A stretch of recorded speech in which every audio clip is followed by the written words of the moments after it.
C'est le repas le plus cher du monde, car chacun ne peut le manger qu'une seule fois dans sa vie. Mais, à la surprise générale, ce qui est servi est un plat vide. Alors que tout le monde se demande ce qui se passe, le mystère est enfin révélé. Le chef se tire une balle dans la tête. Son corps est immédiatement emporté en cuisine. Peu de temps après, une assiette de côte à point est servie à table. Ce soir, les ingrédients ne sont autres que les convives eux-mêmes. Un vieil homme riche, paniqué, tente de s'enfuir avec sa femme, mais le gérant l'informe que tous les bateaux ont quitté l'île. Ce soir, personne ne peut partir. Le vieil homme, dans un élan d'autorité, essaie de faire venir son jet privé, mais la communication est coupée. Il tente alors de s'enfuir de force, mais est rapidement immobilisé par des hommes costauds. Le chef, d'un geste rapide, lui coupe un doigt. Le chaos s'installe dans le restaurant. Ce n'est qu'à ce moment-là que tout le monde réalise que le chef ne plaisante pas. Ce soir, ils seront tous sacrifiés. Le personnel de cuisine ordonne à tout le monde de regagner sa place. Le chef explique que tout cela fait partie du menu. Un homme, pris de panique, casse une chaise contre la vitre du restaurant, mais celle-ci ne cède pas. Le chef pousse l'horreur plus loin en suspendant son patron au-dessus de l'eau, simplement parce qu'il avait changé son menu. Le patron descend lentement vers l'eau, puis s'y noie. Le chef savoure le calme avant de rassembler tout le monde à l'extérieur et leur annonce qu'ils ont 45 secondes pour s'échapper, après quoi ils seront chassés. Tout le monde se met à fuir, sauf 4 femmes qui restent pour déguster le prochain plat. Lorsque le temps est écoulé, les gardes se lancent à la poursuite des hommes. Tous sont capturés, sauf Matt, qui continue à manger tranquillement. On découvre alors qu'une femme, Anya, présente parmi les invités, n'était pas sur la liste initiale. Matt l'avait invitée à la dernière minute. En apprenant cela, Anya, furieuse, le gifle. Le chef, touché par Anya, lui propose un marché. Si elle va chercher un seau d'assaisonnement dans l'entrepôt, elle échappera à la mort. Anya accepte et, en récupérant le seau, découvre une radio. Elle contacte immédiatement la garde côtière. Feignant le calme, elle ramène le seau au restaurant. À ce moment-là, le bruit d'un bateau de sauvetage brise le silence.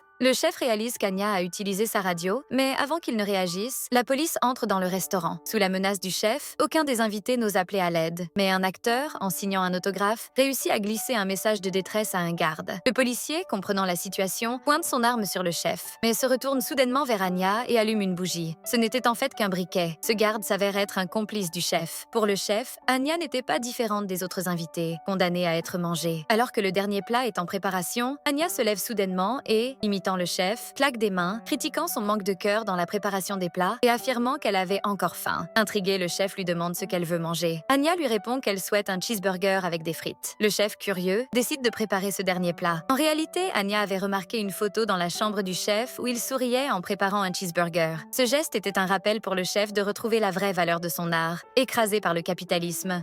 Le chef prépare donc le cheeseburger, qu'Anya déguste avec satisfaction. Elle lui demande ensuite si elle peut l'emporter, espérant pouvoir s'échapper. Le chef lui prépare un sac à emporter et, avant de partir, elle laisse un billet de 10 $ sur la table. Juste avant de quitter la pièce, la femme du vieil homme lui donne son collier, l'incitant à fuir. Le chef invite alors tout le monde à participer au dernier plat. Les convives sont habillés de bonnets en chocolat et de manteaux en guimauve. Le chef, tout en prononçant un discours passionné, saisit un charbon brûlant et l'apporte au centre du restaurant. Le feu embrase tout, engloutissant les invités dans les flammes. Pendant ce temps, Anya monte à bord d'un bateau et s'éloigne, entendant une énorme explosion derrière elle. Elle sort alors son cheeseburger, en mange quelques bouchées et, en s'essuyant la bouche, découvre que la serviette est en fait le menu du restaurant. Elle semble pensive. Peut-être que les choses les plus simples sont en réalité les plus précieuses.